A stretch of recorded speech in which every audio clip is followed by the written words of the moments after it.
So many of you dream about starting a veggie garden, but of course are a little hesitant because of the attention they require. Well guys, it doesn't have to be difficult. So for prepping the area for direct seed sowing, I'm going to be using a seedling mix. The seedling mix has perlite in it for good aeration and cocoa peat together with bark. Added to that, what we're going to use is an organic fertilizer, which is in pelleted form.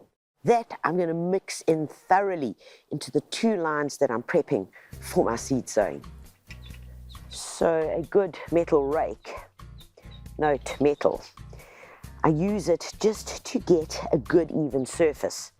Up and down, if there's any bits on the edge, then just further that and push it away a bit further around your other plants. And what that does is it just gives you a good even surface to start working on, which is so important when you're dealing with seeds, especially in situ seeds, because you want them all to have a good chance at germinating. In my little seed kit, here are 2 sticks with a bit of twine around it, and we use this especially when we're sowing in situ. What it does is it helps us get our straight lines and gives us a bit of guidance, which we all need. I've got my seeds in here, and then of course we always need a label to be able to mark what we have sown, and of course a pencil, because pencils don't come off in the rain. A pencil mark, right, to remember what we sowed and the date. I've also got a bit of river sand, and river sand works beautifully with fine seed. And what we do is we pop the seed in here that we need, add some river sand to it, and then mix it. And in that way we can see the seed because it differentiates itself from the color of the river sand. And then we sow, and we actually know where we've sown. So once that is done, all that's left for me to do is give them a really good watering. Guys, and watering is the key here. It's the beginning and end.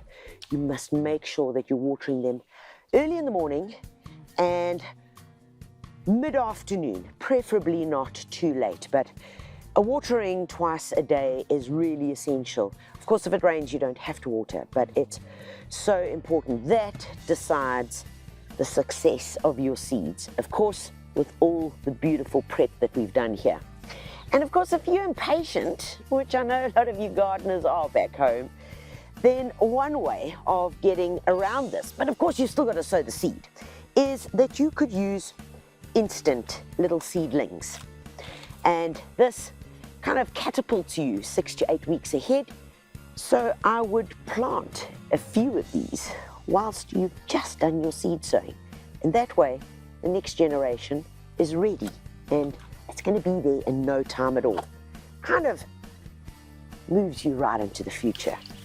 But that, my friends, is seed sowing. Nothing more satisfying, nothing more rewarding.